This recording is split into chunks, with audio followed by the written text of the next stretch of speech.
Obrigada, Excelência. Ouviremos agora Sua Excelência António Guterres, Secretário-Geral das Nações Unidas. Chairperson of the African Union, Presidents of the European Council and the European Commission, Chairperson of the African Union Commission, Excellencies. It is an honor to address you today and to visit Angola, so close to the 50th anniversary of the independence. As President António Costa mentioned, it is true that I had the privilege of proposing and then co-chairing the very first OAU-EU summit in 2000. 25 years later, I am delighted to be back to this forum. And to today's co-chairs, I say os meus sinceros agradecimentos a ambos. Right now, the world is changing at a radical rate. Technology barrels ahead, climate chaos reigns, and inequalities deepen. We are moving towards a multipolar world with global power in flux. Against the risks of division of the world into two blocks, led by two big powers, we need an interconnected multipolarity with an inclusive network of intense relations on trade, development, financial institutions, and with increasing political coordination. But multipolarity in itself is not a guarantee of peace and prosperity. Europe was multipolar in 1914, but in the absence of strong multilateral governance, the result was war. Today's multipolarity, to be successful, also needs strong multilateral institutions and dynamics as a condition for stability and equilibrium. The partnership between the AU and the EU, two multilateral organizations, and more broadly, the partnership between Europe and Africa, are well placed to be a central axis of a new multipolar world. The emerging reality offers an opportunity to ratify historic injustices and usher in a fairer, more equal system for countries long excluded from global decision-making.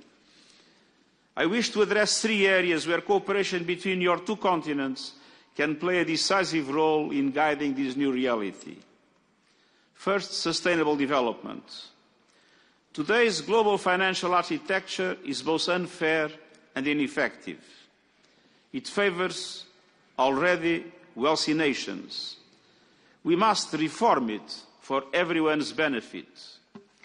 And this means ending the crashing debt cycle, tripling the lending capacity of multilateral development banks, and giving developing countries, many of them in Africa, greater participation and influence in the global financial institutions as part of the reform of the international financial architecture to adapt it to today's world. In Seville this year, the international community agreed on comprehensive steps to advance these goals.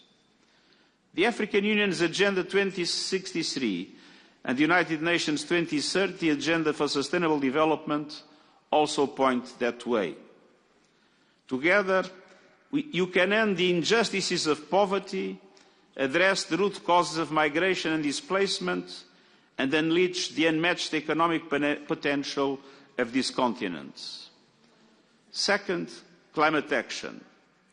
Africa is rich in sun, wind and critical minerals, and demand to those critical minerals is set to triple by 2030, driven by the shift towards clean energy. That must be an opportunity to resurrect the old models of resource exploitation and replace them with high value-added processing and production in the countries of origin.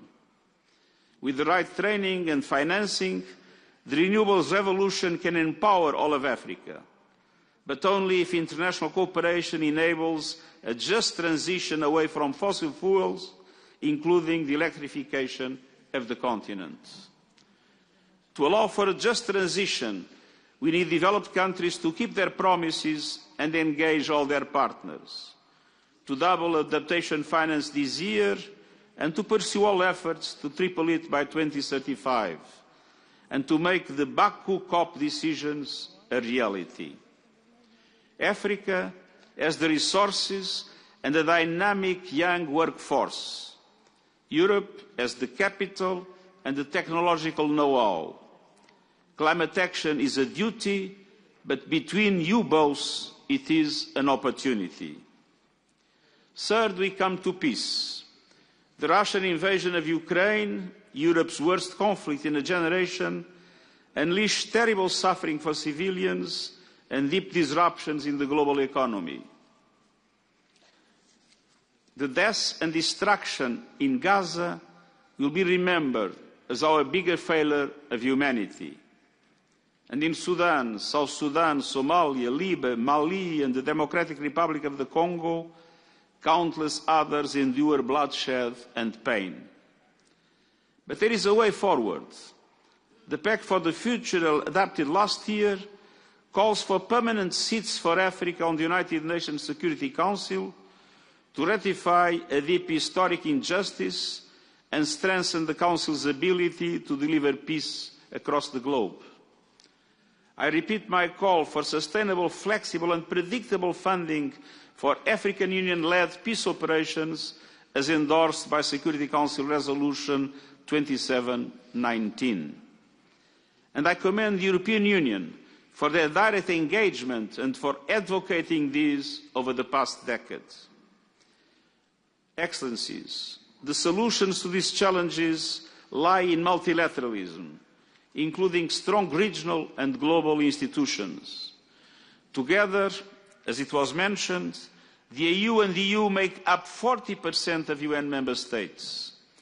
You have the power to uphold the Charter, broker agreements, and steer the world towards a more stable, more inclusive reality, where international law prevails and injustices and inequalities are progressively eliminated. Out of the turbulence of today, you can craft a new era of hope for unity, for equality and for peace. I thank you. Muito obrigado.